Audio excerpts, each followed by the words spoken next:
बोलतात त्या कोळ्याला वेगळं नाव आहे, कोणाला दुसऱ्या याच्यामध्ये जे सर्वे झालेला आहे, R.V. रसेल यांनी जो त्यांच्या याच्यामध्ये लिहिलेला आहे, राय बहादूर हिरालालनी जे लिहिलेलं आहे का ह्या जमाती या डोंगरा भागामध्ये राहतात, हे मी वाचू लागलो म्हणजे मी लिहिलेलं नाही. मी एकाला बोललो होतो का मी एक श्लोक है, जैसे कर्म करेगा वैसे फल देगा भगवान. ये है गीता का ज्ञान. गीता तो मैंने लिखा नहीं लेकिन गीता पढ़ा हो. हे मी जे बोलू लागलो हे मी लिहिलेलं नाहीये, परंतु जशी आमची पवित्र गीता आहे, पुराण आहे, कुराण आहे, बायबल आहे, अनेक जाती धर्माचे वेगवेगळे धर्मग्रंथ आहे, परंतु या जाती जमातीसाठी जे दस्तवेज आपल्याकडे आहे त्याची नोंद शासनाने घ्यावी. त्यानंतर लक्ष्मी शास्त्री जोशी यांनी आपल्या खंडामध्ये 4 मध्ये लिहिलेलं आहे का कोळी मल्हार असेल, गोटे फोडणाऱ्यासाठी, व्यवसाय करणारे, जंगलामध्ये राहणारे, पोट भरण्यासाठी हा मल्हार कोळी हा व्यवहार करतोय. दुसऱ्या डॉक्टर मीना सिंगार यांनी लिहिलंय ब्रिटिश कालीन अजिंठा परिसरामध्ये गावाची स्थिती आणि त्या अजिंठा डोंगरामध्ये बिलावे फोडणं, बिवे काढणं, कोठे फोडणं, या कोळीच्या नावाने ओळख झालेल्या त्यांची वस्ती ही डोंगराळ भागामध्ये सर्व डोंगर पट्ट्यामध्ये ते मला वाटतंय का अहमदनगरच्या कोपऱ्यापासून, लातूर पासून, उस्मानाबाद पासून, परभणी पासून, नांदेड पासून या सर्व याच्यामध्ये लिहिलेलं आहे. हेही त्या डॉक्टरने लिहिलेलं आहे, मी नाही लिहिलेलं आहे, पण मी फक्त हे वाचू लागलो.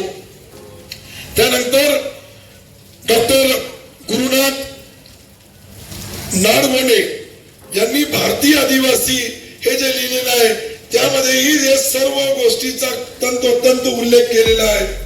आमच्या मित्रांनी पहिले माहिती दिली, सय्यद सिराजुल हसन हे त्या काळामधले त्यांचे सर्वात सुपेरियर ऑफिसर, जज निजामाच्या काळातले, त्यांनी काय लिहिलेलं आहे, त्या दख्खनच्या पाटावर खानदेशच्या आणि दक्षिण कोळी मल्हार या जमातीच्या लोक राहतात.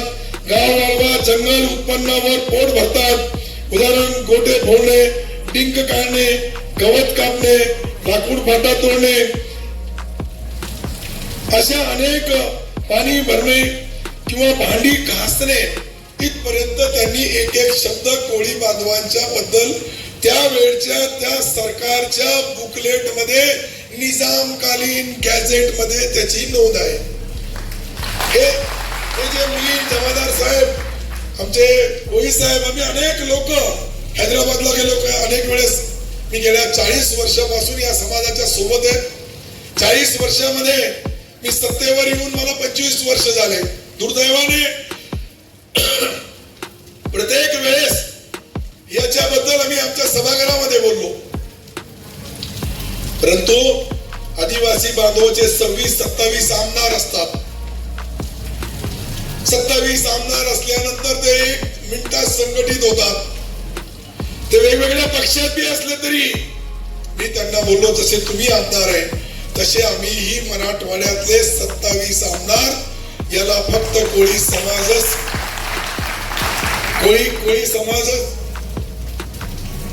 याला फक्त कोळी समाजच मतदान देतो म्हणून आम्हाला विधानसभा गाठता येतं.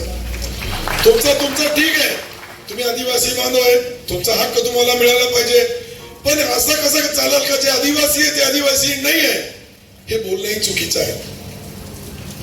शेवटी एखाद्या समुद्रामधून एक तांब्याभर पाणी महादेव कोळी असतील, डोकरे कोळी असतील किंवा मल्हार कोळी असतील, या कोळी जातीच्या छोटे छोटे समाज आहे, यांच्या घशामध्ये गेलं तर हे पाप नाही, हे पुण्याचं काम आहे. त्यांचा हक्क त्यांना मिळाला पाहिजे.